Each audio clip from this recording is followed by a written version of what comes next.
du PADEC, vous qui êtes descendu dans la rue, dans une autre vie, quelle lecture faites-vous de ces manifestations de Genève et de toutes celles qui se sont déroulées avant? Et vous faites bien de rappeler ma vie passée d'activiste des droits de l'homme et d'activiste politique, puisque effectivement j'ai été très souvent dans la rue. Effectivement, la rue, c'est l'expression, c'est le terrain de l'expression politique.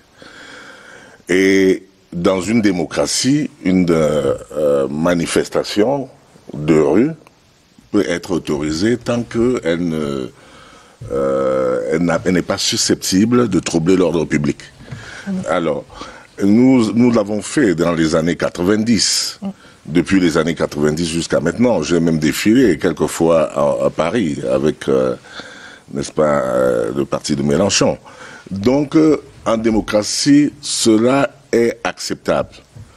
Le problème ici, et je crois que c'est ce qui crée votre émission, c'est ce qui motive votre émission d'aujourd'hui, c'est que cette rue, cette expression de la rue est utilisée aujourd'hui pour fragiliser les institutions de la République et non plus pour faire des revendications politique républicaine. Alors, sur une chaîne concurrente, vous avez dit qu'il ne s'agit pas de manifestation, mais d'action révolutionnaire. C'est une action. Qu'est-ce que cela signifie concrètement? Oui, parce que ici, nous avons des gens qui n'utilisent pas la rue pour manifester un mécontentement ou pour transmettre un message à l'organe politique, à l'organe gouvernant.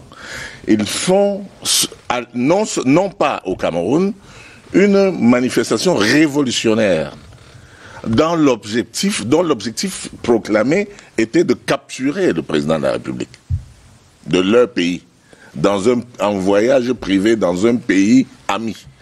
Et c'est là où ce n'est plus la rue, ce n'est plus une revendication, c'est une action révolutionnaire. Et vous avez vu les vidéos qu'ils ont passées, c'était une action terroriste même en réalité. Parce que quand on dit que c'est une action révolutionnaire, c'est lui donner beaucoup d'honneur. C'était une action terroriste, bien organisée. Vous avez vu des gens qui avaient des talkie-walkie, qui singeaient un peu ce que fait la police. Oui, une sorte de commando, qui dit, voilà, à leur dit, où êtes-vous, à tel là, bon, action, tac. Vous voyez? Ça, ce n'est plus une revendication politique, c'est une action révolutionnaire qu'il faut condamner.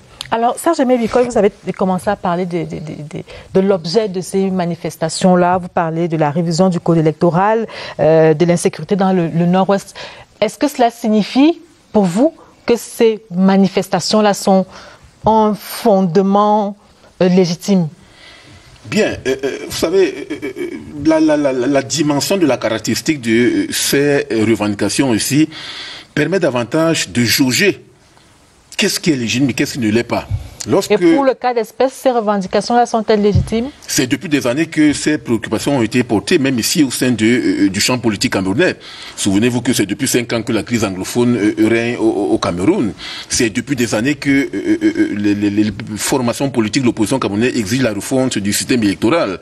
C'est depuis des années que les différents acteurs et leaders sous-politiques exigent les urnes transparentes et autres. C'est depuis des années également que l'on constate un ensemble de problèmes liés à la malgouvernance, parce qu'aujourd'hui, si Est-ce que rien n'a été fait? Est-ce que depuis des années, ces questions-là n'ont pas été adressées de manière efficiente? Ces questions ont été justement portées à l'attention des institutions de la République, mais jusqu'ici, il n'y a pas un ensemble de solutions idoines, efficaces et efficientes qui ont été portées. Parce que tant qu'il n'y a pas justement de solutions permettant davantage de tester la fiabilité, l'efficacité d'un ensemble de solutions, là, ça va toujours poser un problème. Parce qu'aujourd'hui, il ne faut pas qu'il y ait une considération négative des revendications d'un ensemble d'activistes. Parce que lorsque je suivais tout à l'heure M. Momo, il avait davantage l'impression d'avoir une vision négative en parlant du dysfonctionnement de la République, bien en parlant de la fragilisation des institutions de la République. Mais je pense qu'il faut également avoir un regard critique et dynamiste de ces différentes revendications. Parce qu'en réalité, nous sommes là dans un jeu. Si les pouvoirs publics peuvent considérer que c'est un élément négatif, de l'autre côté, on peut considérer que c'est un élément critique et dynamiste pour justement voir comment on peut réorienter le fonctionnement de la société. C'est pour cela que le regard ne devrait pas davantage être unidirectionnel, mais fort au contraire, un regard qui est bidirectionnel de manière que l'on puisse davantage constater que est-ce que tel problème qui est posé ne se pose pas avec acuité dans le fonctionnement de la République. Et auquel cas, il faut y apporter des solutions. Monsieur le Président du PADEC, vous êtes de cet avis? Mais non, pas du tout. Écoutez, vous voyez derrière des velléités de prise de pouvoir par la rue. Quels sont les acteurs? Parce que nous, en 90, on avait des acteurs politiques. On va revenir sur les acteurs. On va revenir sur la question des acteurs tout à l'heure. Donc, c'était des groupuscules qui prétendent faire la révolution, mais c'est un groupuscule terroriste que nous avons vu à la télévision, sur la terre étrangère. Bon, maintenant, il ne faut pas aussi mélanger les revendications politiques légitimes, comme par exemple le code électoral, qui sont utilisés comme des cache-sexes d'une révolution. C'est-à-dire qu'on met ça en exergue pour tromper l'opinion publique nationale et internationale qu'on revendique, n'est-ce pas, la modification du code électoral. Si il y a le code électoral, il y a le code électoral, il y a l'insécurité dans le NOZO, il y a la malgouvernance, c'est une litanie de problèmes. Vous avez posé une question formidable. Est-ce que rien n'a été fait? Voilà. Prenons le code électoral. Est-ce qu'on n'est pas parti de l'ONEL avant 1 et 2 à Elecam aujourd'hui? Est-ce qu'on n'a pas fait... Est-ce qu'on ne construit pas un pays en un seul jour? Et si vous voyez le laps de temps que nous avons mis à modifier les différents codes électoraux, vous verrez qu'on a fait des avancées formidables. Et aujourd'hui, le code électoral que certains veulent mettre en exergue, puisque j'ai entendu qu'il y a effectivement des hommes politiques qui se rassemblent quelque part pour discuter de ça, ces hommes politiques-là ont utilisé le même code électoral. Moi, je suis un acteur politique, je suis président de mon parti. Nous avons utilisé le même code électoral et nous avons gagné les élections. Nous avons gagné les élections. Ces gens-là qui ont utilisé ce code sont à l'Assemblée nationale, et sont dans les mairies, et sont au Sénat. Donc, c'est un code qui satisfait sur le plan de la démocratie, n'est-ce pas, aux acteurs. Maintenant, ces acteurs qui pensent qu'il faut changer ce code-là, en réalité, ils veulent qu'on mâche tout et qu'on leur donne. Comme ils sont incapables d'avoir un capital électoral suffisant pour changer la donne politique, ils accusent le code électoral. Le code électoral n'a rien à y voir. Je leur ai expliqué ça moi-même. Je pensais que c'était une histoire de code électoral. Quand moi j'ai compris que, en fait, le problème, c'est le capital électoral. Comment faire pour... Et dans l'inscription sur les listes électorales. Et l'inscription sur les listes. Demandez à vos militants, si vous pensez que vous êtes plus nombreux, convainquez les militants de s'inscrire plus nombreux et de vous voter pour que vous partiez de la minorité à la majorité. Alors la question que moi je voudrais vous poser sur ce plateau, après vous avoir écouté Monsieur le Président du PADEC, c'est celle de savoir si cette opposition radicale-là joue quelque peu sa survie. Bien, avant de revenir sur cette question, il faut d'abord noter que qu'est-ce qui est exigé par rapport à la réforme, non pas du code électoral, mais fort au contraire du système électoral. L'exigence de l'élection présidentielle à 2 tours, le bulletin de vote unique, ramener la majorité électorale à 18 ans, entre autres. Parce que si aujourd'hui, au moins, cette formation politique de l'opposition camerounaise se rassemble pour débattre de cette question-là, ce n'est pas à botter en touche par un simple coup de baguette magique, mais il faut davantage constater que l'essentiel ne consiste pas tant à changer des structures qui gèrent le processus électoral. ONEL 1, ONEL 2, Elecam 1, Elecam 2. Non. L'essentiel, c'est de revoir quels sont les différents mécanismes qui structurent même l'ossature de la gestion du système électoral au Cameroun. Parce qu'en réalité, ce sont des problèmes de fond qu'il faut aujourd'hui poser. Maintenant, par rapport à la question que vous avez posée, est-ce qu'aujourd'hui l'opposant radical joue sa survie? C'est vrai que là, maintenant, on rentre dans la comparaison entre le début des années 90, où on a eu un mouvement de base, impulsé par le paradigme du Biamosgo, implémenté par Ni John Frundi et ses congénères. Et aujourd'hui, on a également la période 2018-2020, parce qu'aujourd'hui, la crise qui est jusqu'à l'heure actuelle date de 2018, marquée par la crise post-électorale, l'élection de 2018 en l'occurrence. Et est-ce qu'aujourd'hui, le MRC et d'autres formations politiques qui s'inscrivent dans cette mouvance-là ne sont pas dans la dynamique de reproduction du fait politique constaté au début des années 90. Parce qu'on est là justement dans l'option pour la transition à la tête de l'État, en changeant l'ensemble des mécanismes de gouvernance, en changeant l'ensemble des mécanismes de fonctionnement de la République. C'est pour cela que vous voyez aujourd'hui les différentes préoccupations être remises au goût du jour. Parce qu'en réalité, les problèmes ne sont pas nouveaux, mais il faut rencontrer l'ancien. Monsieur le Président du PADEC. Oui, là, je peux être d'accord avec lui que l'opposition reproduit les mêmes erreurs depuis le début. Bon, c'est ce qu'on considère comme erreur, hein. L'opposition refait la même chose, parce que en 92, nous parlions de victoire volée. En 2018, eux, ils parlent de hold-up électoral. Ils ont juste traduit en anglais. En anglais. C'est la même chose. Et quand vous observez comme moi, qui en 90, dans les années 90, était avec eux, et que j'observe qu'aujourd'hui, la grande difficulté de cette opposition de redevenir la majorité, c'est justement la capture de l'électorat. Ce qu'ils font là, ils font les mêmes erreurs parce que concrètement, de quoi s'occupe notre opposition? Elle s'occupe à marcher dans la rue. Alors qu'elle devrait s'occuper à éduquer l'électorat. Vous vous adressez à vous-même là, oui, monsieur bien entendu, j'ai un cours. J'ai compris mes erreurs. D'accord? J'ai discuté avec les membres du PADEC. Nous devons former nos militants à la compréhension politique, à la citoyenneté, à la compréhension politique. Parce qu'en réalité, la plupart, qu'est-ce qui se passe? C'est l'ignorance qui est le résultat de ce que l'opposition n'arrive pas. Parce que l'ignorance permet de faire en sorte que vous ne voyez pas les avancées de l'autre. Parce qu'il faut déjà accepter ce que l'autre a fait pour pouvoir critiquer. Et proposer, pas critiquer pour critiquer, qu'est-ce que vous feriez? Comment gérerez-vous 5 milliards de budget annuel en construisant les hôpitaux, en construisant les tribunaux, en construisant... La question a été posée à l'Assemblée nationale. Monsieur le ministre-président du PADEC, si je vous ai bien compris, vous dites que les manifestations d'aujourd'hui ne sont pas différentes de celles des années 90. Est-ce que c'est ce que vous dites? Oui, je dis ça, mais sauf que aujourd'hui, ce n'est plus les acteurs de premier plan qui sont dans la rue, ce n'est plus les acteurs, les présidents de partis comme nous. C'est un groupuscule qui s'est formé à l'étranger et qui a des accointances ici au local. Non. C'est un groupuscule qu'on appelle la base et qui a des accointances ici et qui cotise l'argent, soi-disant pour faire la révolution.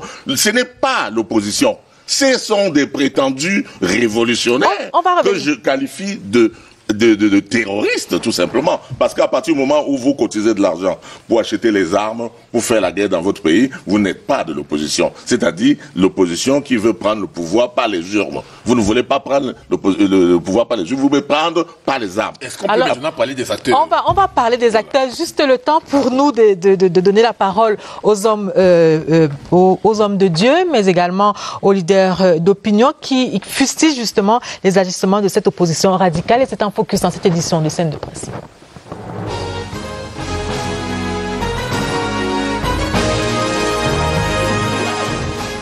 Quelles que soient les conditions, je ne peux pas avoir mon frère qui vient nous rendre visite en un pays étranger et c'est de là-bas que je manifeste mon adversité. Chez nous, on dit le linge sale se lave en famille. Comme chrétien, il faut savoir pardonner, il faut savoir aller ensemble. Tous les pays ont les problèmes.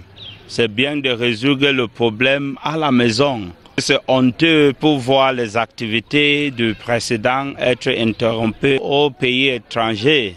Je prie que les autorités camerounaises doivent regarder le problème. Il faut qu'on résolve le problème dans la maison. La désobéissance aux autorités est une source d'instabilité et de désordre. Et quand l'instabilité s'installe, l'on régresse des années en arrière. Jetons nos regards dans des pays qui se sont soulevés contre leurs dirigeants.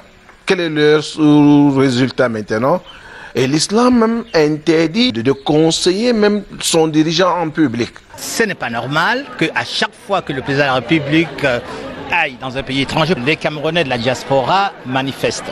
Et s'ils sont en désaccord avec le président de la République, ils doivent venir au Cameroun, d'ailleurs, pour marquer leur désaccord.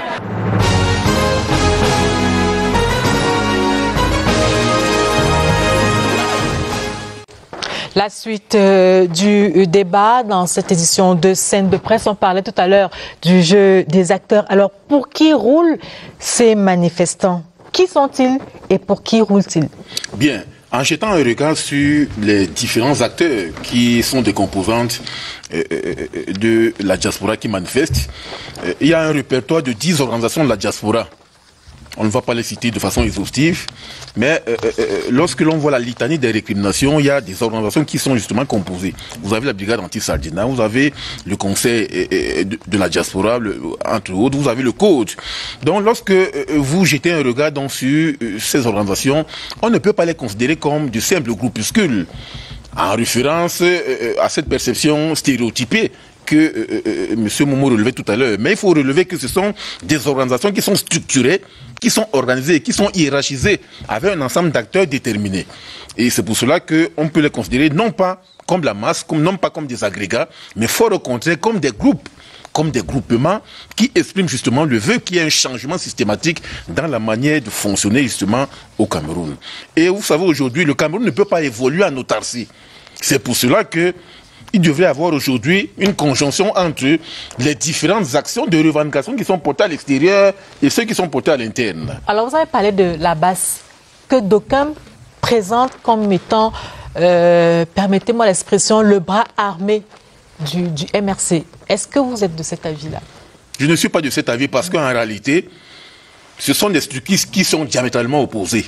Le MRC, le Mouvement pour la Renaissance du Cameroun, est une formation politique de l'opposition camerounaise. Diamétralement opposé, vraiment, vous le maintenez? Diamétralement opposé parce que la base n'est pas un mouvement politique. La base, c'est un mouvement civil, c'est un mouvement des acteurs. On peut considérer que c'est une organisation de la société civile à l'étranger. Dans lesquels on retrouve quand même des militants du MRC. Et des sympathisants, sans doute. On retrouve dans les rangs de la base des militants du MRC. On retrouve également des lettres, des communiqués signés du MRC qui saluent les actions qui sont menées par la base. Alors à partir de ce moment-là, comment dire que ces deux formations sont diamétralement opposées? Il faut éviter de faire des assimilations gratuites ou alors des corrélations qui visent davantage à faire fondre la brigade anti-Sardina dans le MRC. C'est pour cela qu'il faut faire la distinction. Nous avons déjà rencontré les différents communicants du MRC, de même que les différents acteurs de la brigade anti-Sardina. Ils vous disent que ce sont deux mouvements qui sont systématiquement opposés.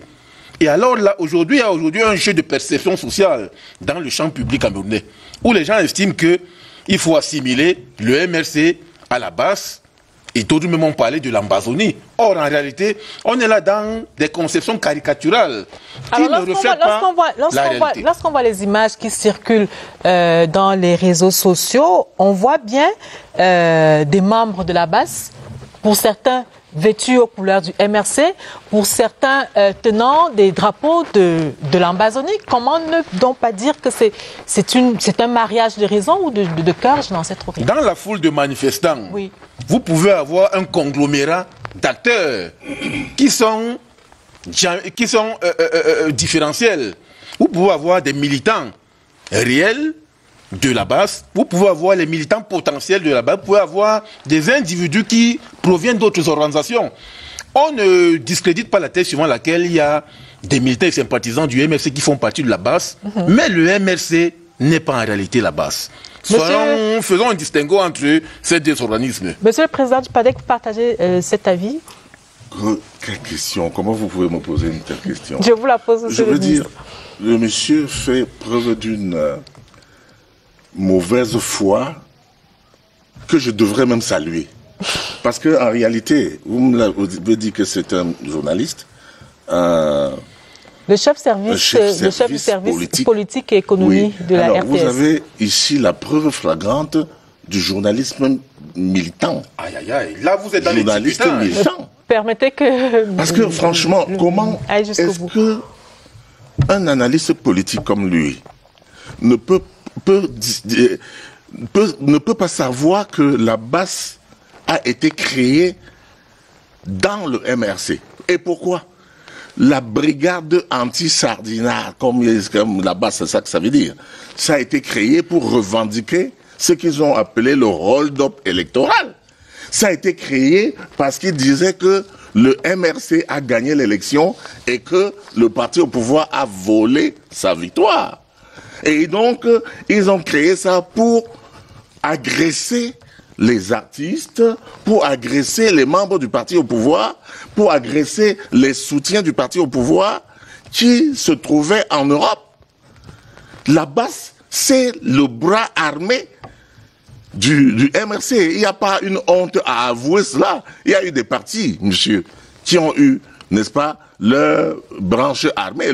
L'ANC de Nelson Mandela avait son bras armé, n'est-ce pas? Donc, la BAS, c'est clairement une organisation criminelle contre ceux qui ne pensent pas comme eux. C'est une organisation qui est rattachée au MRC et qui plus est a des soutiens de la nébuleuse ambazonia. C'est-à-dire qu'il y a des soutiens. On a vu les gens de la BAS. On a des vidéos où ils cotisent de l'argent pour célébrer Phil Marchad, le criminel qui sévit dans le Libyalem, pour acheter des armes et tuer. À partir du moment où une organisation criminelle achète des armes pour tuer, et qui est le pendant d'un parti politique, je pense qu'il faut plutôt saluer la politique du chef de l'État, Paul Biya, qui jusqu'aujourd'hui n'a pas interdit ce parti, parce que quelqu'un d'autre aurait interdit. L'UPC n'avait pas fait autant avant, n'est-ce pas, son interdiction dans le passé. Mais vous avez une organisation terroriste qui sévit. Et le président, lui, il vous dit, non, laissez-les, ce sont les Camerounais, laissez-les, il faut rien leur faire. Quand ils étaient là, il a dit, quand ils sont allés pour l'encercler, le président a dit, non, ne touchez pas, ce sont tous des Camerounais. Mais est-ce que nous allons accepter longtemps qu'une minorité ébranle la majorité? Pourquoi elle ne veut pas simplement se constituer en nouvelle majorité? Combien de temps ça va durer? Ces attaques, vraiment, qui sont indignes, n'est-ce pas, de nos enfants. Alors justement, parlant du président de la République, le 10 février dernier, lors de son adresse à la jeunesse, il disait ceci: « Soyez positifs et persévérants, ne cédez pas au pessimisme et au découragement, rejetez les chemins aventureux et ceux de la recherche du gain facile. Si vous allez à la conquête du monde, revenez construire votre pays, faites rayonner le Cameroun à l'instar de vos compatriotes, le physicien Arsène Stéphane Tema à la General Atomics, le mathématicien et informaticien Tister Job, qui vient de soutenir avec brio sa thèse de doctorat à 22 ans, l'écrivaine Djali Amadou Amal, qui a remporté, comme vous le savez, le prix Goncourt des lycéens 2020. C'était donc le président de la République qui s'exprimait ainsi le 10 février dernier. Ce message est entendu par une grande majorité de la diaspora et une autre fait la sourde oreille. Oui, mais c'est ça qui est malheureux. Parce que, franchement, est-ce qu'on peut considérer comme étant des opposants des Camerounais qui entrent dans leur propre ambassade pour la saccager? Mais pourquoi la diaspora, l'autre diaspora qui semble plus nombreuse, pourquoi elle se tait? Pourquoi ce silence? Pourquoi la majorité de la diaspora se tait face à ces manifestations? C'est là où il faut constater qu'il y a anguille sous roche. Parce qu'en réalité, celui qui estime qu'il se porte bien n'a pas justement l'opportunité de présenter un ensemble. C'est lorsque ça fait mal, c'est lorsqu'il y a des problèmes qui se posent avec l'acuité que on les exprime sur le champ d'expression de la rue. Parce que, alors, celui qui se porte bien, qu'est-ce que ça veut dire concrètement? C'est-à-dire que c'est ce membre de la diaspora qui n'arrive pas à joindre les deux bouts, qui ne travaille pas, qui n'a rien à faire de ses journées, c'est cela? Non, je parle d'un ensemble de catégories de personnes qui n'ont pas tous les mêmes caractéristiques, qui n'ont pas tous les mêmes convergences de point de vue. Vous avez des individus qui sont ensemble, qui agissent ensemble et qui sont portés par les mêmes revendications, par opposition à d'autres personnes qui préfèrent justement surfer dans le mutisme.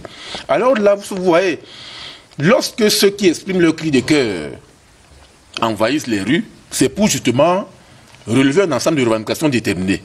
Vous avez donc là, vous ne pouvez pas avoir tout le monde sur le champ d'expression de la vie publique. Même quand il y a un ensemble de mouvements qui se posent avec acuité dans la rue publique, vous ne verrez jamais toutes les personnes. Mais vous avez des individus qui sont des meneurs. Vous avez des individus qui sont des activistes. Vous avez des individus qui sont en arrière-plan. Vous avez même ceux qui ne vont jamais manifester, mais qui sont d'accord avec un ensemble de revendications que vous posez. Et qui les finance peut-être? Le ministre le signalait tout à l'heure que ce sont des manifestations qui sont financées et dont les manifestants font juste leur job et ils sont payés pour ça. Oui, il y a des manifestants Comment est-ce que vous pouvez le soutenir? Est-ce que vous avez des preuves? Bon, je savais pas que je devrais apporter les preuves ici, mais je sais que la dernière manifestation, vous savez que moi je suis un ancien activiste et que je suis dans le même groupe que je suis parti parce qu'effectivement, ils avaient... Vous connaissez le mode opératoire? Je connais le mode opératoire, je sais comment il fonctionne. Je sais qu'ils ont réuni 45 000 euros, c'est-à-dire environ 30 millions la fois dernière. Et ils avaient disposé 5 000 euros pour faire, pour les transports. C'est-à-dire que pour transporter les gens de plusieurs autres pays pour venir. C'est-à-dire qu'ils avaient mis un bus. Ils se disputaient là parce que il y a quelqu'un qui a détourné l'argent, comme évidemment. Donc bref, en fait, soyons sérieux. Vous dites que vous êtes parti en Europe, vous cherchez, entre guillemets, c'est-à-dire que cherchez le bonheur. Le président vous invite à venir construire votre pays si vous avez trouvé de l'argent. Vous nous faites savoir que là-bas c'est le paradis, que vous êtes arrivé. Mais pourquoi vous manifestez pour nous qui sommes ici? Monsieur, qui a dit que c'était le paradis? Non, ils disent que c'est le paradis. Qui? Ils disent que quand on arrive là-bas, quand on a traversé, on a fui l'enfer où nous sommes. Mais pardon, laissez-nous dans notre enfer. Restez dans votre paradis, jouissez dans votre paradis. De quoi vous vous mêlez de notre enfer? Mais il s'agit de leur pays, ils ont quand même le droit de dire un mot. Et je suis d'accord qu'ils ont le droit de dire un mot. Pourquoi ils ont pitié de nous? Et parce que nous, on n'a pas... ils sont plus forts pour revendiquer pour nous. Qu'ils essaient déjà de payer leurs factures là-bas, comme nous essayons. Est-ce que nous ne construisons pas ce pays? Moi, je paye mes impôts ici. Vous aussi, madame. Mon contradicteur également. Nous construisons ce pays. Et c'est nous qui construisons notre pays. Et c'est les autres qui ne construisent pas, qui payent leurs impôts ailleurs, qui vivent ailleurs, qui ont fui le pays. Qui investissent aussi au Cameroun. Madame Lucrèce, combien sont venus investir chez nous? Pourquoi le président leur lance cette invitation? Combien qui sont partis ont seulement construit une case derrière la maison de leur père? Leur propre case. Quand ils viennent ici, ils habitent dans les hôtels, n'est-ce pas? Ils profitent de notre électricité, n'est-ce pas? Ils profitent de notre route, de notre eau. Encore qu'il faut c'est-à-dire que nous... pour chercher à savoir véritablement quels sont ceux qui investissent. Ils profitent de tout ça, ce que nous avons mis en commun. Nous avons mis en commun. Ils viennent parasiter. Ils ne contribuent à rien. Quand ils viennent ici, l'électricité, là, c'est nous qui avons installé. C'est nos impôts. C'est leurs impôts, hein. Quand ils viennent là, il faudrait qu'ils contribuent au moins avant d'avoir le droit de citer, avant d'avoir le droit à la parole. Il ne faut pas qu'ils restent là-bas, qu'ils disent qu'ils sont dans le paradis, et en même temps, en réalité, ce qu'ils font, c'est de nous enfoncer, parce que c'est de salir, de ternir l'image du Cameroun à l'étranger, non content d'avoir été suffisamment lâches pour partir, pour nous abandonner la construction du pays à nous tout seuls, mais ils entravent cette construction par leurs actes irraisonnés, par leurs actions, n'est-ce pas, condamnables, fustigeables, attaquables à l'extérieur, pour ternir l'image de notre pays. C'est pas normal. On ne doit pas leur dérouler le tapis rouge, je suis désolé.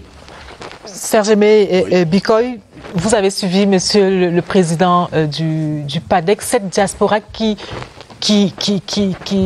marche en Occident, n'a-t-elle pas droit à la parole? La diaspora a bel et bien droit à la parole.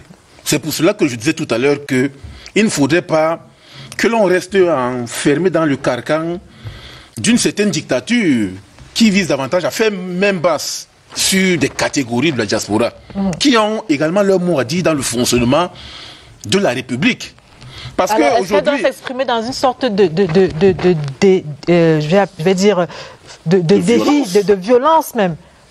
Non, vous savez, il y a... de défiance des institutions, je veux dire. Je l'ai relevé à l'entame de cette émission. N'ayons pas une considération négative des activités ou bien des revendications de la diaspora. Parce que là, on est dans le champ de l'analyse qui consiste davantage à caricaturer ou bien à jeter le discrédit sur leurs manifestations. Moi, je pense qu'il faut considérer un ensemble de revendications qui sont portées justement de manière que l'on puisse les étudier. Il s'agit aujourd'hui de ne pas avoir un regard essentiellement péjoratif ou bien négatif sur la diaspora, en considérant que c'est la diaspora destructive. Mais il y a également la diaspora constructive. Parce que lorsque l'on associe les deux pôles, les deux segments, ça permet davantage de pouvoir voir dans quelle mesure on peut justement... Il ne faut pas seulement botter en touche tout ce qui est considéré. Parce qu'en réalité, on est là dans le jeu de la reconstruction de la République. Alors, on va marquer notre arrêt dans cette édition de Scène de presse. Activisme de l'opposition radicale en Occident. Qu'en pensent les journalistes? Réponse au micro de Igor Abanda dans la rubrique Édito.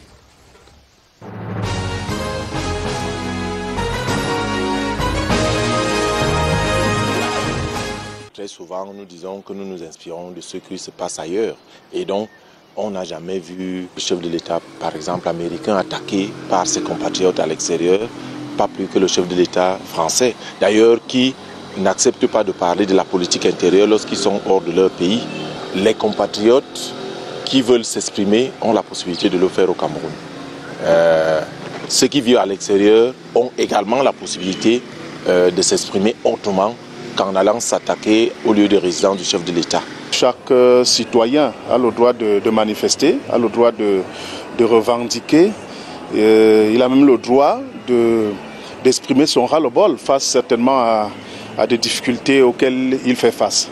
Maintenant, quand des manifestations prennent une connotation politique, on a vu des gens, un certain nombre d'acteurs, dire qu'ils allaient capturer le chef de l'État, qu'ils allaient arrêter le chef de l'État. Qu'on aime ou qu'on ne l'aime pas, un chef d'État, si on n'a plus envie de le voir, on connaît la solution, c'est les élections. La forme inacceptable, c'est ce discours qui est absolument traîné vers la division, traîné vers la ségrégation, traîné vers une forme de stigmatisation de certains Camerounais, de certains groupes. Et il faut également rejeter et condamner absolument cette banalisation, cette chosification, ce mépris absolu de l'institution présidentielle. Lorsque le président se déplace, c'est le Cameroun qui se déplace et en aucun cas on ne doit accepter que des Camerounais en plus se comportent de la sorte en piétinant, en rudoyant l'institution présidentielle. Ça, c'est inacceptable.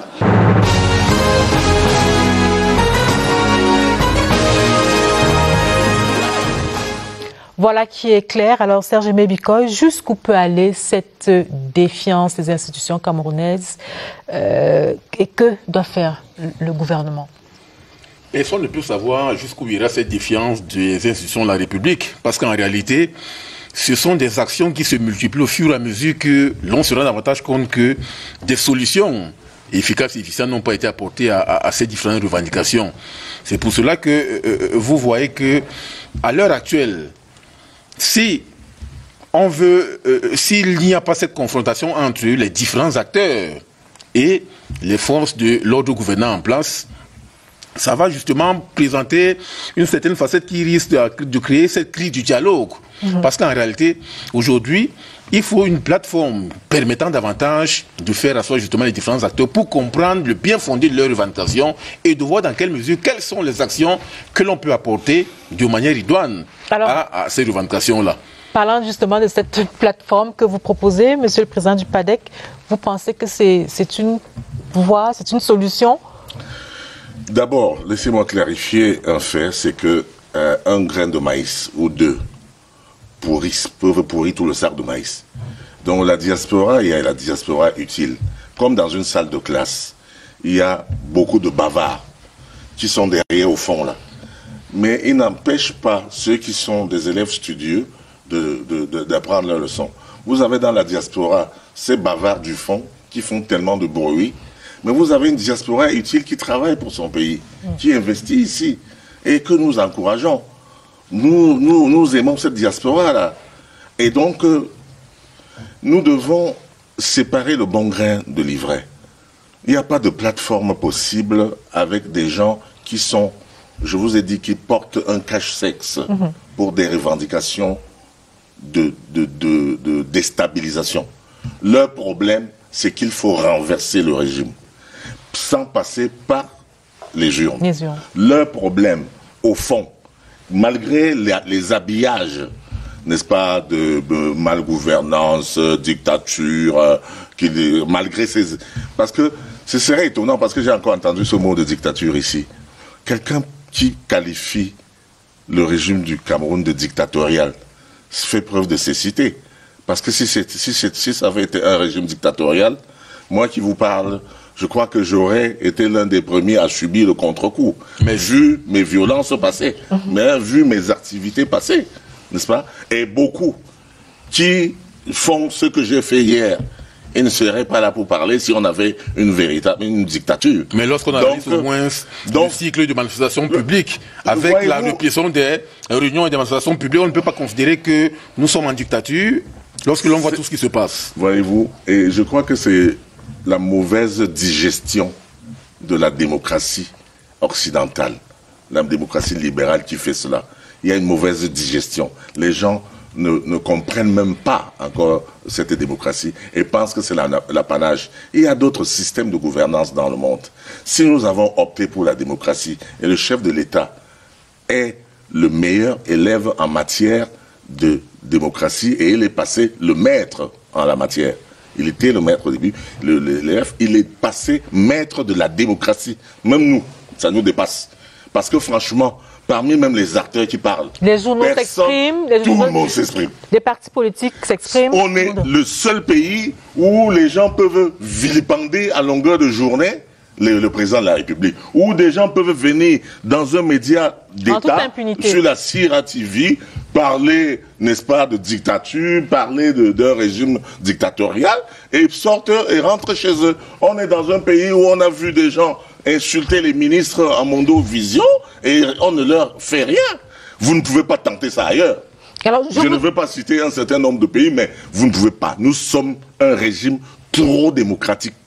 Vraiment, c'est la mauvaise digestion de la démocratie qui emballe nos enfants et font en sorte qu'ils perdent la raison. Alors je voudrais qu'on parle d'un autre acteur pour finir, qu'on parle de la communauté internationale après toutes ces manifestations qui se sont déroulées de l'autre côté, après que certains membres de la BAS bravent l'interdiction de la Suisse. Est-ce que vous pensez que ça peut changer le rapport que l'Occident a à ces différents manifestants, ou à cette opposition-là? Non, vous savez, tout dépend aujourd'hui de la considération que l'on peut avoir de tel événement, bien de tel autre.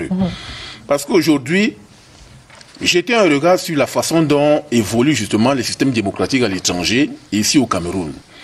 Parce que lorsque M. Moumou disait tout à l'heure que le Cameroun a une bonne démocratie, c'est critiquable à tous les niveaux, parce qu'en réalité, regardez comment les manifestations des forces politiques de l'opposition sont interdites. J'ai jeté encore un coup d'œil sur les différents documents qui ont été publiés tout récemment par l'USDF qui faisait état de ce que parmi les 52 manifestations publiques qui ce parti a voulu organiser depuis que Jean-Michel Ntu est président régional du USDF du littoral, ces 52 manifestations publiques n'ont jamais été autorisées. Et là, ça pose un problème. Regardez comment les manifestations des autres partis politiques, tels que le MRC, le mouvement Sadok Fo Cameroun, sont également réprimés. Or, on a fait émerger depuis les années 90 la consécration des formes de liberté individuelle et collective. Vous avez cité deux exemples et deux partis seulement. Or, le Cameroun en compte... Entre autres, quand je parle du SDF, je parle du SDF, je parle du MRC, je parle du mouvement Stand-Up au Cameroun. Est-ce que ces autres partis-là ne s'expriment pas? Il y a d'abord l'application de la perception des manifestations publiques à géométrie variable. Vous allez constater que toutes les manifestations publiques... Vous parlez bien de perception. Oui. Pas les autorités administratives, bien entendu. Vous constaterez qu'il y a une tendance à accorder du crédit. Qui ont parfois une longueur d'avance. Vous allez constater qu'il y a une tendance à accorder du crédit sur le grand public, aux manifestations organisées par le parti au pouvoir contrairement aux manifestations de l'opposition qui sont systématiquement réprimées et interdites. De manière systématique, Monsieur le Président du PADEC? Pas du tout. Ça, c'est faux. Il y a des partis qui manifestent et on autorise. Écoutez, le problème... On peut avoir quelques exemples. Pardon, chaque fois que je parle, vous m'interrompez. Alors, le problème de la manifestation, c'est quoi? C'est que ça indispose parfois, n'est-ce pas, ça trouble l'ordre public.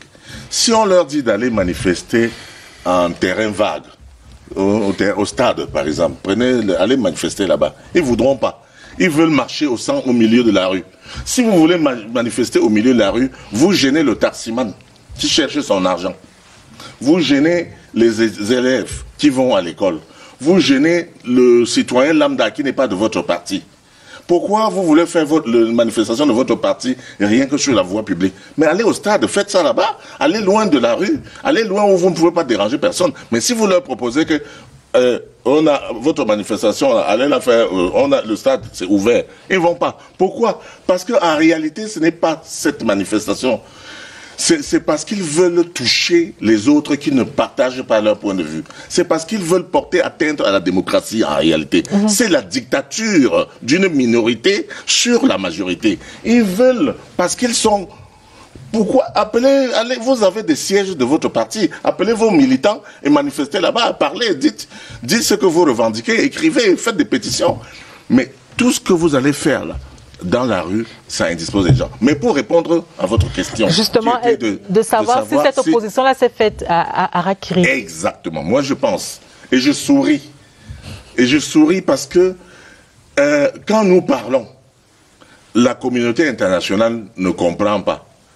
2 pays ont durci les conditions d'entrée dans leur pays et font la chasse aux migrants aujourd'hui. 2 pays se sont donné la main, je ne veux pas seulement les citer, c'est dans la presse, tout le monde peut lire.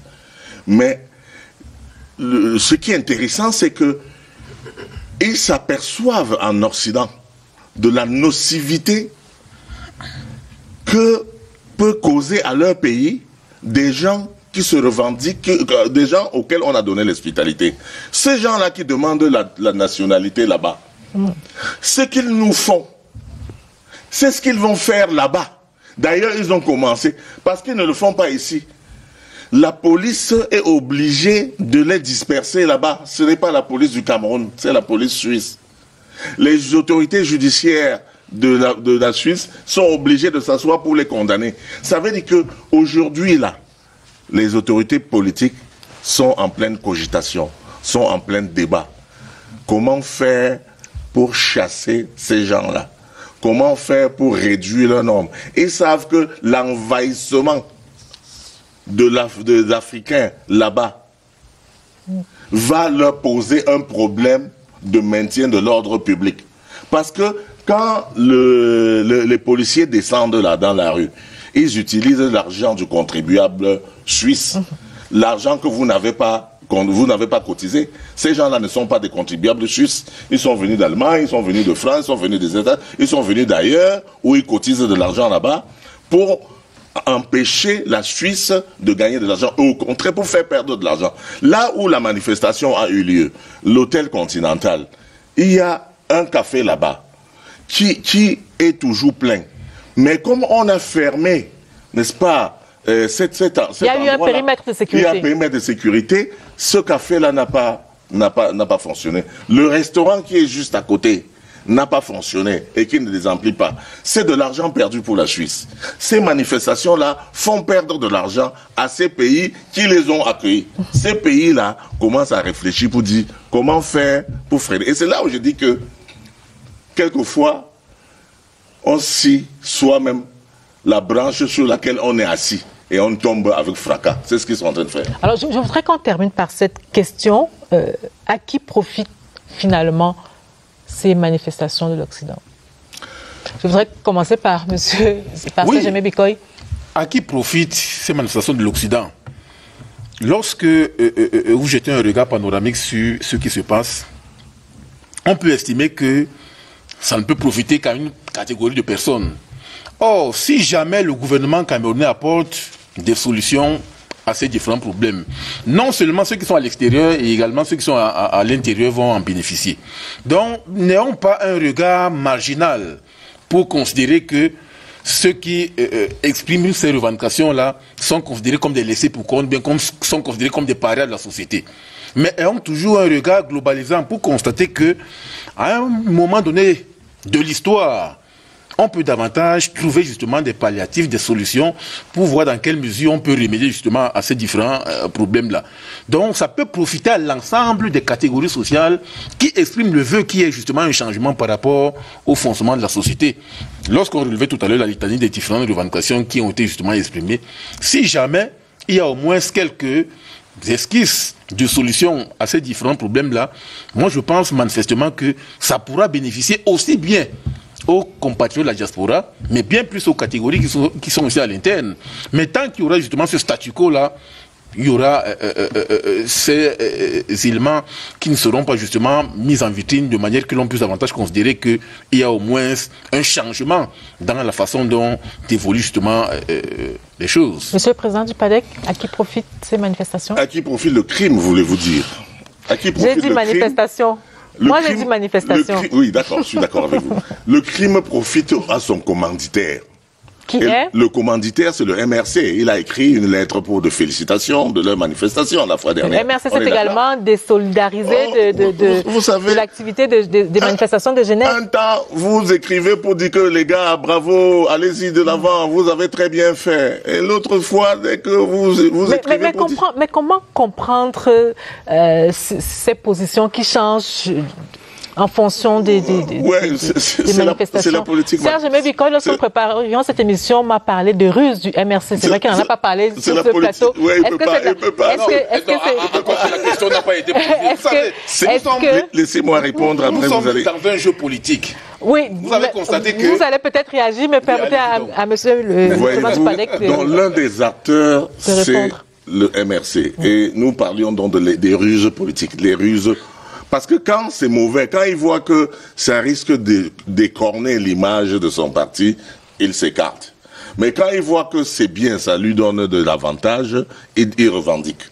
Donc ça participe des ruses politiques, ça c'est clair. Le deuxième bénéficiaire, c'est des extrémistes qui se reconnaissent comme étant des ambazoniens. C'est eux que nous avons vus, côte à côte, avec le MRC, pour poser des actes de terrorisme en Occident. Parce que j'appelle pas ça manifestation. Ils étaient ensemble. Donc voilà les deux groupuscules et je dis bien groupuscules parce que il s'agit des minorités. L'un, c'est 14% à la dernière élection. L'autre, l'Ambazonie, c'est les extrémistes anglophones qui ne sont pas d'accord avec la politique du pouvoir et qui ne sont pas non plus parmi les fédéralistes anglophones. C'est une clique d'extrémistes qui a grandi sous notre nez depuis 90. On les a vus grandir. Ils étaient pourchassés et repoussés et aujourd'hui ils ont pignon sur rue parce que ils ont des financiers qui donnent de l'argent, qui cotisent l'argent. Les États-Unis viennent d'arrêter et de passer en jugement 3 de ces membres-là qui, n'est-ce pas? Donc vous avez devant vous clairement identifié les commanditaires et donc les bénéficiaires du crime contre les institutions de la République. Mais grosso modo, à quoi nous assistons, madame? Nous assistons à la dictature des minorités contre la majorité dans une démocratie. Serge Bikoy? Oui, moi je pense qu'il ne faut pas continuer toujours à brocarder ces différentes organisations-là parce qu'en réalité, on est là dans le jeu de pouvoir qui consiste davantage à criminaliser ceux qui revendiquent ou bien à neutraliser ceux-là qui expriment justement leurs revendications. Tant qu'on aura justement cette perception parcellaire qui vise davantage à jeter le dispositif ou bien le problème sur tel ou bien sur tel autre, ça va toujours poser un problème. On est également là dans la théorie du bouc émissaire, considérer que c'est elle qui se cache derrière ces groupuscules et autres. Alors qu'en réalité, jetons un regard sur le problème de fond. Ne nous focalisons pas sur les détails formels qui visent davantage à évacuer les sous-bassements du problème qui visent davantage à évacuer les problèmes de fond. Est-ce qu'il n'y a pas mal gouvernance au Cameroun? Oui. On l'a vu justement avec la gestion de la pandémie du coronavirus. On l'a vu également avec la gestion du scandale de la CAN, entre autres.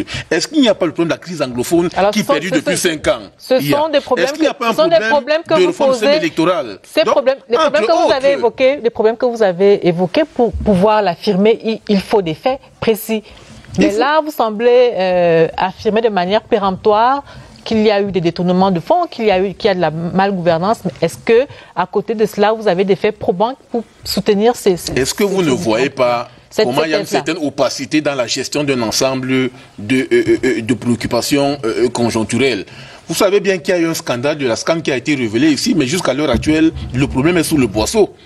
On a également les 180 milliards par rapport à la gestion du coronavirus. Jusqu'à l'heure actuelle, le rapport n'est pas justement rendu public de manière que la Chambre des comptes puisse nous établir un ensemble de responsabilités. Vous avez aujourd'hui la crise sociopolitique qui règne depuis 5 ans dans les zones du nord-ouest et du sud-ouest, entre autres. On ne peut pas faire tabula rasa de ces problèmes qui règnent au Cameroun pour estimer que non, il faut justement passer outre ces différentes organisations qui revendiquent. Ce sont des problèmes de fond sur lesquels il faut s'apaisantir pour justement remédier à cela. Monsieur le Président du PADEC. Son discours est très laborieux, mais il sonne faux. Et je suis heureux de savoir qu'en privé, il reconnaît au moins que les partis politiques rusent pour pouvoir atteindre l'objectif, n'est-ce pas, de convaincre l'électorat. En réalité, tout ce qu'il brosse là fait partie de ce que j'ai dit de la mauvaise digestion de la démocratie. Et puis, en fait, des ragots. Parce que voilà des gens qui brossent sur un prétendu détournement de 180 milliards. Et ils sont jugés partis. C'est eux qui donnent les chiffres, ils condamnent, ils ont même déjà des coupables, tout ça. Pas les institutions. Alors, ils ne savent pas. Ils ne savent pas comment cette somme est repartie. Ils ne savent pas qui est les gestionnaire. Ils croient qu'on a pris 180 milliards comme ça, on a donné à une personne et il a disparu avec. Donc, enfin, bon, bref, je ne veux pas entrer dans les détails là-bas parce que... Il parle aussi de malgouvernance. Madame, par rapport à quoi? La malgouvernance, c'est... toutes les minorités parlent de malgouvernance parce qu'ils n'ont pas d'autres arguments. Toutes les minorités font, c'est de la ruse. Moi-même, j'en parlais, non? J'en parlais de la mauvaise gouvernance. Mais je dis que parlez-moi de la mauvaise gouvernance à un papa qui gère son salaire de 200 000 francs et il paye un loyer de 80 000 francs, l'hôpital, la scolarité, et dont les enfants lui demandent chaque jour d'acheter une voiture. Et les enfants vont le critiquer de mal gérer les 200 000 francs. Votre budget est de combien? Quand vous parlez de la mauvaise gouvernance, vous parlez de quoi? Je vous ai dit, la question a été posée à l'Assemblée nationale une fois, et le ministre de la Justice, garde des Sceaux, Laurent Esso, le ministre d'État, auquel le député demandait, oui, la loi dit que chaque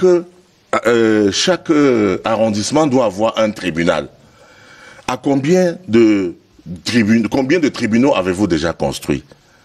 Et le ministre lui a répondu, oui, bon voilà, aujourd'hui nous avons déjà 75 tribunaux de première instance et de grande instance, et si nous faisons l'effort de construire un tribunal par an, nous espérons que nous aurons fini de construire en 360 ans. Je ne serai pas là, peut-être que vous serez là, parce qu'il y a 360 communes. Et les gens pensent qu'on va construire du jour au lendemain. Que le pays doit être construit tout de suite, ici et maintenant. Quand on construit un tribunal, il faut construire une prison aussi à côté. Quand on crée un arrondissement, il faut construire l'habitat qui va abriter le sous-préfet, le commandant de brigade. Et il y a toute une institution. Quand on fait des routes, ils disent que les routes ne sont pas suffisantes, mais ils savent pas que quand le président a pris le pouvoir, le Cameroun avait 800 km de routes. Aujourd'hui, nous avons créé 90 000 km de routes. Et 12 000 sont bitumés. Mais on parle de mauvaise gouvernance, sans savoir que nous faisons ça avec un maigre budget de 5 000 milliards, qui est de loin plus petit que le budget de la seule ville de Paris, de la seule ville de Londres, de la seule ville de New York. Le budget de tout un pays est plus petit que le budget des grandes métropoles, des villes, des grandes métropoles. Mais nos enfants sont toujours en train de dire ce n'est pas suffisant, ce n'est pas suffisant, ce n'est pas. Ils ne sanctifient pas l'effort qu'on a fait. J'en parle et je témoigne parce que j'ai été avec eux. Et je ne suis plus avec eux. Et je vois les réalisations. Avec le président de la République. Je suis avec le président. Je suis allé pour le combattre. J'étais venu pour le combattre. Mais chemin faisant, j'ai vu ce qu'il faisait et je me suis dit, mais même moi-même à la place, je n'aurais pas fait autant. Parce qu'en réalité, les gens ne savent pas qu'ils ont un président, n'est-ce pas, que le bon Dieu nous a donné, qui ne s'occupe pas, n'est-ce pas, de toutes les injures, qui fait son travail, qui porte sa croix jusqu'au bout. Et ils pensent qu'il est en vacances quand il va à Genève. Ils pensent qu'il va en villégiature. Ils ne savent pas qu'il va pour travailler pour nous.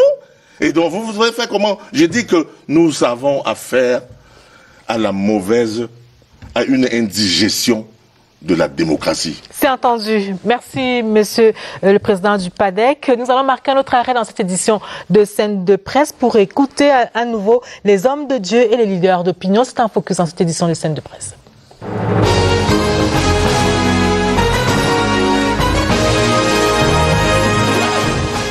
Quelles que soient les conditions, je ne peux pas avoir mon frère qui vient nous rendre visite en un pays étranger et c'est de là-bas que je manifeste mon adversité.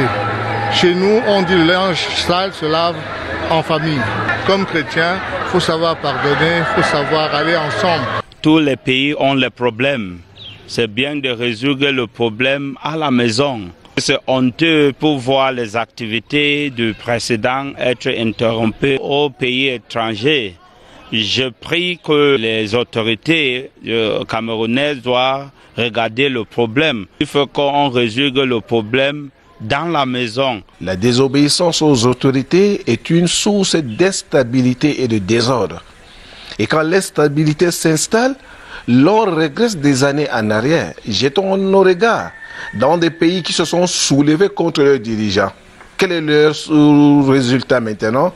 Et l'islam même interdit de conseiller même son dirigeant en public. Ce n'est pas normal qu'à chaque fois que le président de la République aille dans un pays étranger, les Camerounais de la diaspora manifestent. Et s'ils sont en désaccord avec le président de la République, ils doivent venir au Cameroun, d'ailleurs, pour marquer leur désaccord. Nous condamnons avec la dernière énergie cet acte ignoble perpétré à l'endroit du garant de l'institution républicaine et de l'institution elle-même représentée à son plus haut niveau par son Excellence M. Paul Biya. Nous disons non à cette action diabolique. Je veux contredire ce qui se passe à l'extérieur du Cameroun, parce qu'on confond tous les membres de la diaspora. Nous ne faisons pas partie de ces virgules qui mènent Nazizani à l'extérieur du pays. Un vote a été fait. Nous avons élu un président de la République qui est son essence, M. Paul Biya.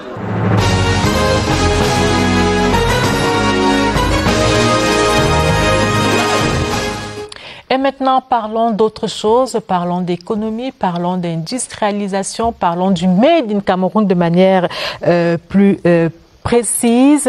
Le Made in Cameroun qui fait partie des priorités du gouvernement depuis quelques années déjà, mais qui tarde, dont la mayonnaise tarde à prendre. Pourquoi?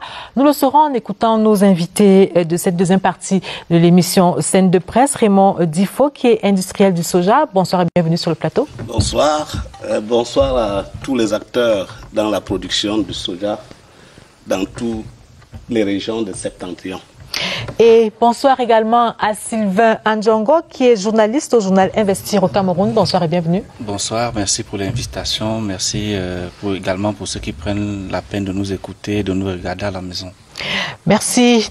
J'espère que vous êtes nombreux ce soir à suivre cette édition de Scène de Presse. Alors, monsieur Raymond Difo, vous qui êtes industriel du soja, on l'a dit, quels sont les freins au Made in Cameroun? On en parle beaucoup, ça reste des slogans, mais la mayonnaise tarde à prendre. C'est vrai qu'il y a des grands pas dans l'agro-industrie, dans l'agroalimentaire, mais ce n'est pas encore ça. Qu'est-ce qui fait problème? Qu'est-ce qui vous manque le plus? Vous nous avez parlé des moyens financiers. Est-ce que vous le maintenez? Est-ce que c'est seulement une affaire d'argent? Je dois d'abord dire pour que les Camerounais le sachent que le soja est une denrée précieuse au Cameroun que beaucoup ignorent.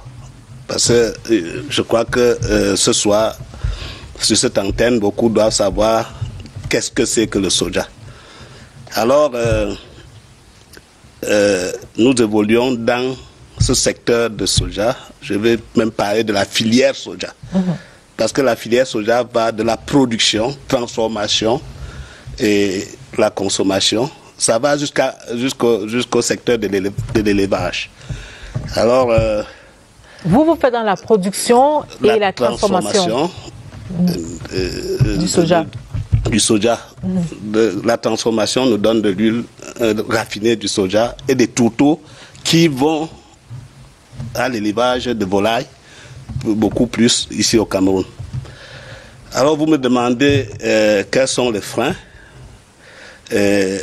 Si nous commençons par le financement, je crois qu'au Cameroun, c'est le premier frein du développement économique de ce pays.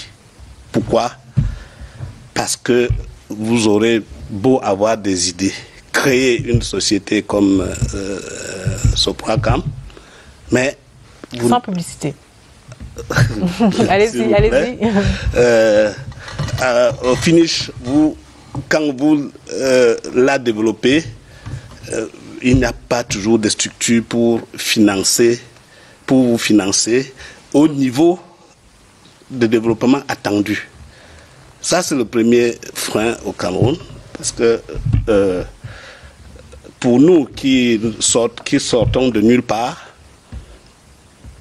parce qu'il faut le dire, cette idée, c'est deux Camerounais. Alors, quand vous parlez de financement, M. Raymond Difo, il se trouve également que certaines entreprises camerounaises, peut-être pas celles qui font dans le soja ou la transformation et la production du soja, certaines entreprises camerounaises reçoivent des financements, reçoivent même un accompagnement de l'État, mais l'entreprise fait long feu. Elle s'arrête au bout de quelques mois. Est-ce que c'est seulement une question de financement? Oui, c'est le problème camerounais, c'est le système. Là, vous parlez là de réseautage. C'est-à-dire quoi, le réseautage? Le réseautage, c'est-à-dire que dans des structures financières, on a des réseaux où on finance beaucoup plus des personnes avec qui on a certaines acquaintances. Mais on ne doit pas, on doit bien analyser un projet avant de financer. Quand une structure financière dit qu'elle a financé et l'argent, il y a eu un détournement, qu'est-ce qu'elle a financé? Nous, par exemple, on a besoin de financement. Voyez-vous, au départ, c'est les microfinances, c'est pas les microfinances. Qu'un Camerounais, comme notre cas, Kolo, Yves et moi, quand nous commençons, ce n'est pas les microfinances qu'on doit avoir le premier fonds à des taux élevés. Et puis, ça marche et à un moment donné, il faut que les banques classiques prennent le relais. Vous trouvez rarement, madame, vous trouvez rarement. Je ne vais pas faire la publicité de celle qui a pris le relais et qui nous a permis d'arriver au niveau où nous sommes et qui est insuffisant. Ce niveau est largement insuffisant pour prétendre au développement économique de ce pays sur la spéculation soja. Alors, Sylvain Andjongo, on a parlé des financements comme étant un frein au Made in Cameroun, au développement du Made in Cameroun, mais vous pensez que les responsabilités sont partagées. Il y a d'un côté celles qui relèvent de l'État, mais également de l'autre côté celles qui relèvent des industriels eux-mêmes. Bien évidemment, vous avez parlé en mot de façon sibylline. Le cas d'un producteur local qui devait pouvoir financer et même transformer à la deuxième, la troisième transformation. On devait parvenir à la deuxième, la troisième transformation du cacao, par exemple, du côté de Kekem.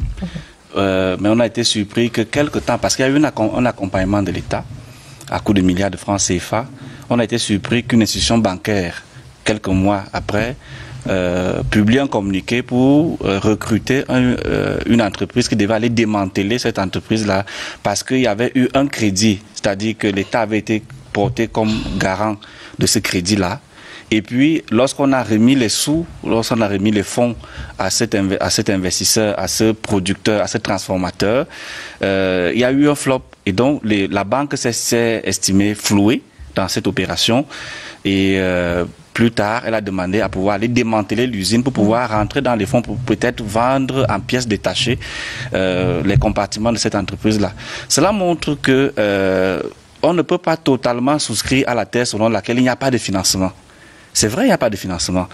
Mais les moments où il y a le financement, nous assistons à une sorte de gabégie, à une sorte de malgouvernance, même dans les entreprises privées, ce qui fait en sorte que nous nous retrouvons dans les situations comme celle que je venais d'évoquer tantôt. Je prends le cas du soja, monsieur fait dans le soja. Si les derniers chiffres que j'ai en tête datent de l'Institut, date de mars 2020, produit par l'Institut national de la statistique, au premier trimestre 2020, le Cameroun a dépensé près de 1,7 milliard de francs CFA pour importer les tourteaux de soja.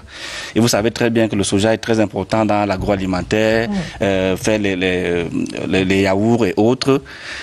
En réalité, il se trouve que les acteurs sont plus intéressés par l'importation que pour la production locale. C'est-à-dire que, pour parler de façon triviale, ce qui intéresse les gens, c'est le bayam selam. C'est-à-dire qu'aller acheter et venir revendre pour pouvoir faire du bénéfice. Mais rapidement. Mais rapidement, ça donne plus d'argent que d'investir à court terme. Mais cela n'exonère pas la responsabilité de l'État. Vous savez très bien que lorsqu'il y a eu ce qu'on appelait la crise, je veux dire quoi, la crise de la faim en 2008, février 2008. Février 2008, oui. Donc l'État avait annoncé un certain nombre de réformes et même ça dit qu'il devait avoir une sorte de boost dans le secteur de l'industrie agroalimentaire, dans l'agriculture. On s'attendait à ce qu'il y ait des investissements dans le secteur du riz, qu'on ait des investissements dans tout ce qui concernait les produits de première nécessité, notamment le sucre, la farine et autres.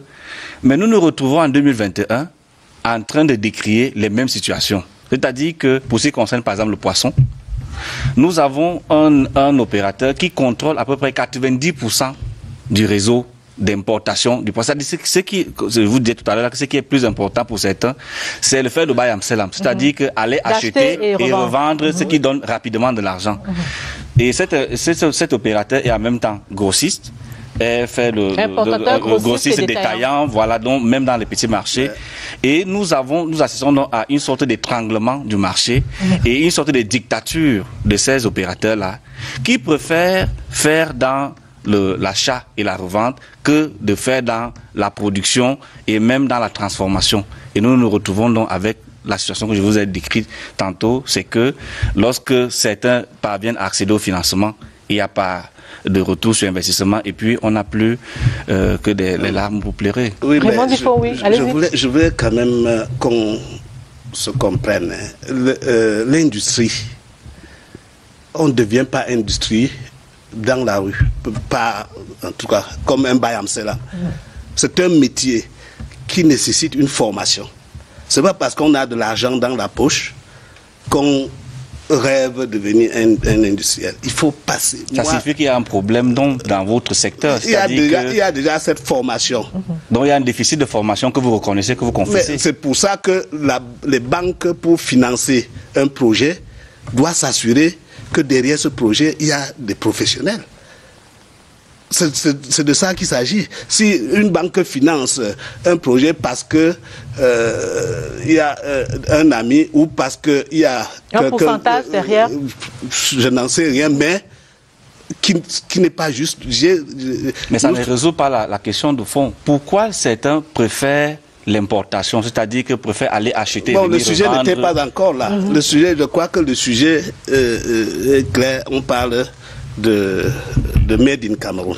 Mais c'est de ça qu'il s'agit. C'est de ça qu'il s'agit, effectivement. Oui. Alors, je voudrais qu'on avance quelque peu. On a parlé des problèmes de financement, mais il y a un autre aspect qui est également important, c'est celui de l'accès à la terre. Oui, le Made in Cameroun pour pouvoir produire, pour pouvoir avoir la matière première. Made in Cameroun, ça veut dire fabriquer au Cameroun. Ça veut dire nous devrons prendre les ressources, par exemple minières, prendre, comme pour notre cas, faire de l'agriculture, se focaliser dans l'agriculture pour transformer. Ça, c'est du made in Cameroun. Et pour transformer, pour produire, il faut de la terre. Et quel est le problème auquel vous faites vraiment,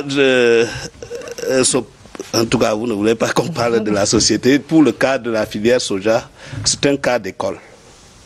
Parce que là, dit qu'on doit, l'industriel doit avoir des milliers d'hectares pour produire et transformer. Ce ne sera pas possible au Cameroun. Parce qu'il y a ce problème de financement pour viabiliser. Mais nous avons adopté une politique propre à nous. C'est-à-dire, notre modèle, c'est de l'agriculture paysanne encadrée. Donc, c'est une alternative au problème que vous rencontrez. Nous avions donc, mais pour le faire, il faut avoir un espace pour l'exploitation. Et cet espace, c'est pour former des techniciens d'agriculture qui vont auprès des paysans, donc former des formateurs.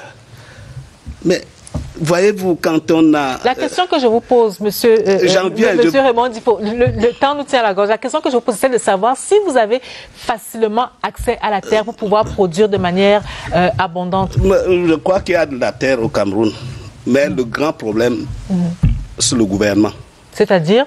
Parce que le gouvernement doit prendre ses responsabilités. Quand vous avez la terre, vous avez trouvé où développer une activité et avec un lopin de terre, il appartient au gouvernement de faciliter l'obtention de dossiers de concession. Nous sommes pendant 7 ans, nous n'avons pas pu avoir ce document.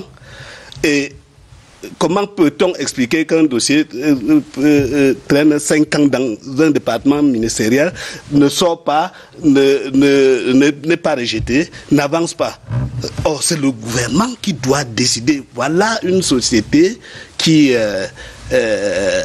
permet un développement économique. Quel est le problème? Nous allons marquer un autre arrêt dans cette édition de Scène de Presse pour parler des dispositions prises par le gouvernement dont vous parlez justement. Quelles sont les dispositions prises par le gouvernement pour promouvoir le Made in Cameroun? C'est un zooming dans cette édition de Scène de Presse, zooming signé Alvin Giselzé.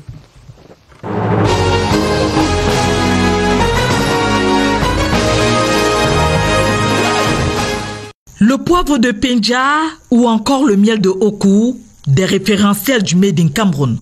Plus d'une centaine de produits sont ainsi labellisés. Une reconnaissance internationale à mettre à l'actif des efforts du gouvernement pour encadrer et accompagner les producteurs locaux. La crise sanitaire a ralenti certains projets gouvernementaux. Mais grâce à la perspicacité des pouvoirs publics, de nouvelles mesures ont été prises. C'est le cas de la politique de l'import-substitution. Limiter progressivement les importations afin de privilégier la production locale. Une provision a été faite dans la loi de finances 2021. Consommer et inciter à consommer les produits Made in Cameroun participe désormais de la transformation structurelle de l'économie. La relance de certains secteurs de production, tels le riz, le coton, le cacao, l'huile de palme, la banane plantain, fait partie des programmes et projets permettant d'améliorer la productivité, d'étendre les superficies cultivées et de régénérer les plantations. L'exonération de la TVA n'est pas la moindre des actions. C'est le cas en ce qui concerne les équipements agricoles, certains intrants nécessaires à la production des produits cosmétiques et ceux de l'industrie pharmaceutique, des allègements fiscaux et l'assouplissement des procédures qui visent à favoriser l'éclosion de l'entrepreneuriat local, la redynamisation de l'activité économique économique afin de faire face à la concurrence des produits importés. Par ailleurs, pour satisfaire les exigences des banques en termes de garantie, l'État vient de mettre à la disposition des établissements de microfinance et de crédit des secteurs publics et privés la rondelette somme de 200 milliards de francs CFA, de quoi soutenir la résilience des entreprises locales.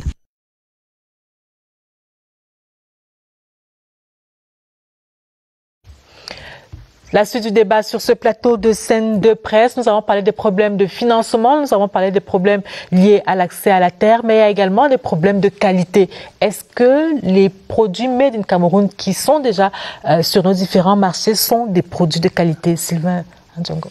Oui, c'est un autre problème du made in Cameroun, c'est-à-dire que vous avez beau avoir un produit qui est de bonne qualité, je prends l'exemple du riz qui est produit à Yagua, par exemple, on nous dit que c'est un riz qui a des vitamines et qui a des nutriments qui sont excellents pour le corps humain, mais le problème est parfois l'emballage, le conditionnement, c'est-à-dire comparé au riz qui est importé, lorsque une ménagère arrive dans un rayon de boutique, le choix est vite fait, c'est-à-dire que ce qui est mieux présenté, généralement l'emporte parfois sur ce qui a de qualité. Et puis, vous avez par exemple, pour ce qui concerne l'industrie du bois, on aurait pu, par exemple, préconiser dans la commande publique, par exemple, qu'on puisse acheter systématiquement les meubles qui sont fabriqués au Cameroun et non systématiquement importés. Mais nous sommes confrontés à un problème de normes et de qualité. C'est-à-dire que vous pouvez fabriquer une chaise qui pèse 10 grammes et puis il y a une autre après qui va peser 11 grammes. Au final, on ne sait pas très bien quelle est la norme pour ce qui concerne le médicament. Et c'est pour cela que plusieurs produits fabriqués localement ont souvent du mal à être exportés parce que lorsque nous arrivons de l'autre côté, lorsque nous arrivons sur le marché international, nous sommes donc confrontés au problème de la norme et la qualité. Et c'est ça qui freine souvent notre balance commerciale, notre commerce extérieur. Soulignons quand même qu'un centre technique agroalimentaire a été créé et qu'il est géré par quelqu'un qui est à la fois producteur et importateur, qui s'appelle Jacques Kemle. Alors, monsieur Raymond Difo, dites-nous, pourquoi on a l'impression, c'est même pas une impression, hein, c'est ce qu'on voit généralement, comme le disait Sylvain Ndjongo tout à l'heure, les produits camerounais parfois ne donnent pas envie. Quel est le problème à ce niveau? Je pense c'est un problème d'accompagnement également au niveau du packaging. Ça ne donne pas envie. Il y a aussi un problème de complexe, de snobisme. Oui. Parce que... on préfère acheter ce qui vient d'ailleurs. On préfère acheter ce qui vient d'ailleurs. On parle d'emballage. Il a parlé par exemple d'emballage sur le riz, qui est un emballage effectivement fabriqué ici. Peut-être pas de grande qualité que ce qui est... Non, de façon rudimentaire, il faut dire la vérité. Oui, mais pas comme ce qui est venu de l'autre côté, mais qui le riz, vous le dites bien que c'est le meilleur riz. Oui. Mais le Camerounais préfère toujours financer l'agriculture extérieure. Nous vivons cela. Nous faisons des tourteaux de soja non OGM. Parce que vous parlez de qualité. OGM, nous n'acceptons pas l'OGM ici, mais on accepte importer des tourteaux de soja OGM qui ne valent pas la qualité camerounaise. Et la question c'est pourquoi? Qui ne valent pas la qualité camerounaise. Pourquoi il y a cette préférence-là? Mais je viens parler de complexe. Non, pas toujours. Voilà. C'est-à-dire que vous ne pouvez... J'ai 41 ans. Il y a la dictature aussi du marché. C'est-à-dire que vous ne pouvez pas changer les habitudes alimentaires des gens qui vont au marché et leur dire que non, vraiment croyez le bon Dieu sans confession. Je peux vous donner le cours sur les produits fabriqués au Cameroun parce que je suis un acteur économique dans ce domaine. Oui, mais ça ne change pas les habitudes alimentaires. Vous-même, vous confessez que c'est parce que c'est mal présenté. Ce que vous voulez dire, monsieur Raymond Difo, si je vous comprends bien, c'est qu'il faut que les Camerounais acceptent de plus en plus de consommer les produits camerounais, quelle que soit la manière dont... Même si c'est mal présenté. La présentation, c'est quoi? Je vais vous donner un exemple. Le savon. Qu'est-ce qu'on recherche pour un morceau de savon pour laver les habits? Le morceau de savon. Est-ce que vous savez que pour que le Camerounais aille acheter un savon, il regarde le stampillage? Mais c'est tout ça fait partie du marketing. Oui, écoutez, le branding, le packaging, tout ça compte. Si vous vendez un produit dans un mauvais emballage, ça n'attire personne. Ce complexe ne nous avancera non, c'est pas un complexe, c'est un déficit, une défaillance. Il faut une éducation citoyenne. C'est de l'ignorance. Si l'ignorance commence par les intellectuels, à plus forte raison, les paysans. Le riz de Yagua. Est-ce que c'est normal qu'aujourd'hui nous importons le riz? Savez-vous, le Togo a produit 150 000 tonnes de riz. Le Togo, ce n'est pas un grand département du Cameroun. Le Togo a exporté 160 000 tonnes de... Allez-y. 160 000 tonnes de soja. Nous, on tourne en rond pour dire l'emballage. Parlons du produit. Maintenant, s'il y a un problème d'emballage, on peut résoudre. Est-ce que c'est un emballage nocif? Vous voulez qu'on dessine, ce n'est pas de ça qu'il s'agit. Et en même temps, vous dites c'est cher. Parlons des tourteaux de soja. Aujourd'hui, nous avons transformé l'environnement de l'élevage au Cameroun de volailles depuis 7 ans. L'œuf est resté à 50 francs. À l'unité. L'œuf, le poulet de chair. Oui, mais on continue d'importer les œufs à couver et même les poussins d'un jour. C'est de ça qu'il faut discuter. C'est de ça qu'il faut parler. Nous sommes Alors dites-nous comment faire. La question ce soir, c'est de savoir qu'est-ce qu'il faut faire, comment aller plus loin et plus vite dans la promotion du Made in Cameroun. Nous devrons nous faire violence. D'abord le gouvernement. Il y a une politique qui est... La politique d'import-substitution? Oui, c'est là. Mais comment on doit y arriver? Si aujourd'hui on continue à dire on va importer le riz à 5%, je te prends un cas, à 5%, pour favoriser, il faut qu'on prenne une décision et dire, voilà, cette année, on arrête ou on bloque un quota d'importation et on permet aux paysans de travailler. Je vous prends le cas de tourteaux de soja. Savez-vous que depuis plus de 10 ans, le Cameroun importe 14 milliards de francs CFA par an de tourteaux de soja, l'évasion de 14 milliards. En 2020, c'est passé à 20 milliards. Quand il a dit au premier trimestre, 1,7 million au premier trimestre 2020. Allez, 2020, oui. 2020, je dis, on a fait plus de 20 milliards. C'est du gâchis. C'est même une honte pour nous. Pour une spéculation que on peut décider, je dis, à moins de 5 ans, éradiquer les importations. Aujourd'hui, j'en viens, madame. Vous avez parlé comment faire. Le Cameroun a mis des mécanismes. Quand je vous parle de notre société, c'est par rapport à la conférence économique internationale présidée par le président en 2016 que nous avons eu des fonds, un fonds d'investissement extérieur pour pouvoir booster notre production. Mais aujourd'hui, on en est où? Nous avons eu... Si vous me donnez un petit temps pour que je vous explique. Non. Nous avons eu au niveau du gouvernement, c'est vraiment au niveau du gouvernement, que ce soit au ministère des Finances, du Commerce, au Minepat, même le MINCAF, nous avons eu un encadrement qui permet d'avancer. Mais la vitesse, quelle est la vitesse pour arriver à s'épanouir? Donc il faut un meilleur encadrement. Il faut un meilleur encadrement. Il faut un comité de suivi quand on met une politique publique. Alors Sylvain Django, comment aller plus loin et plus vite? Voilà, moi je ne vais pas faire un plaidoyer pour Domo comme le producteur de soja, mais je pense qu'on peut partager les responsabilités. Du côté du gouvernement, on a par exemple plusieurs promesses qui n'ont pas été tenues jusqu'ici. Il y a eu la promesse de la création d'une banque agricole par exemple. Il y a eu la promesse de créer une banque de PME aujourd'hui qui est pratiquement en faillite, puisque dans le programme économique avec le FMI, cette banque fait partie des banques qui doivent être recapitaliser et refinancer. Et aujourd'hui, nous avons un problème même au niveau de la politique du gouvernement pour pouvoir promouvoir le Made in Cameroun. Je prenais l'exemple, par exemple, de la filière bois.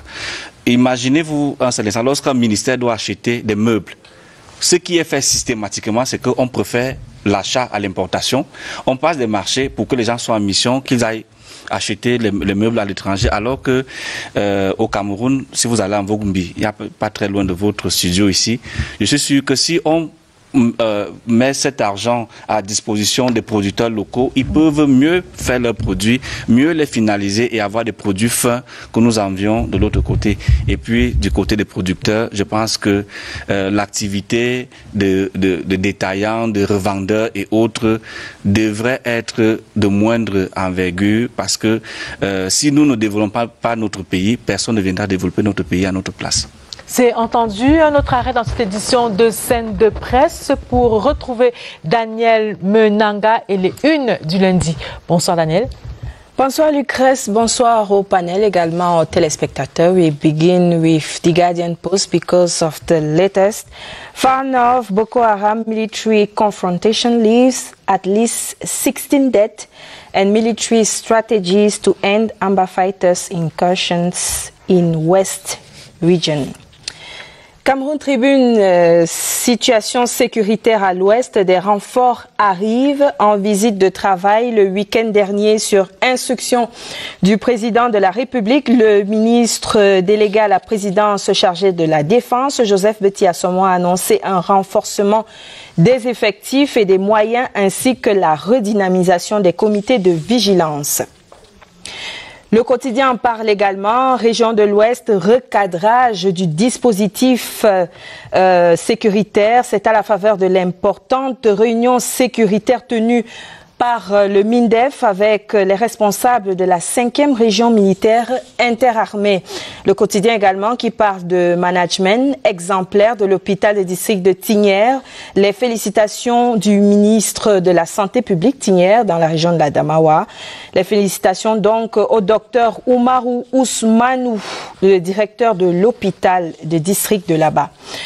L'économie report parle de la peste porcine africaine. Les gouverneurs des régions de l'Ouest et du Nord-Ouest ont interdit la commercialisation du porc sur leurs territoires respectifs pour contenir la maladie. Cependant, d'autres actions suivent selon les vétérinaires. D'autres actions restent donc à mener en rapport avec cette actualité. Éco Matin, filière porcine, la peste est là, EDA dans le littoral, Bafia dans le centre, entre autres localités. Les alertes fusaient de partout depuis plusieurs mois sur une probable présence de la peste porcine au Cameroun. Le Pélican, développement urbain, la modernisation de Garoua dans la région du Nord prescrite par le chef de l'État est déjà visible. Les projets prescrits par le président de la République et pilotés par le ministre de l'Habitat et du Développement urbain en faveur de la Cannes 2022, du Planut, du programme C2D BIP donne à Garoua l'image d'une ville nouvelle, neuve et lumineuse. Défi actuel Cannes 2021, objectif 1 million de touristes internes. Le gouvernement entend tirer profit des opportunités qu'offre le secteur du tourisme et des loisirs lors de la prochaine fête du football africain prévue au Cameroun en janvier-février 2022. Intégration Afrique centrale, les nouvelles exigences de la BAD, la Banque africaine de développement, présentée par Serge Marie Nguessan. Le package met en honneur 3 priorités. Améliorer la connectivité des réseaux électriques et des infrastructures, tripler les échanges commerciaux intra-régionaux à l'horizon 2025 et augmenter à la fois le niveau de consommation des ressources dédiées au projet intégrateur. EcoNews, bourse de valeur immobilière, le mauvais compte des entreprises, bien que la vision et la trajectoire de la BVMAX soient formalisées, les entreprises du secteur privé traînent encore les pieds et leurs chefs d'entreprise souffrent d'un déficit de formation en matière boursière. EcoNews vous propose l'analyse de Charles Etundi, expert senior en valeur mobilière. Ladies News, Second Chance Education and Vocational Learning Project, UN Women records tangible results.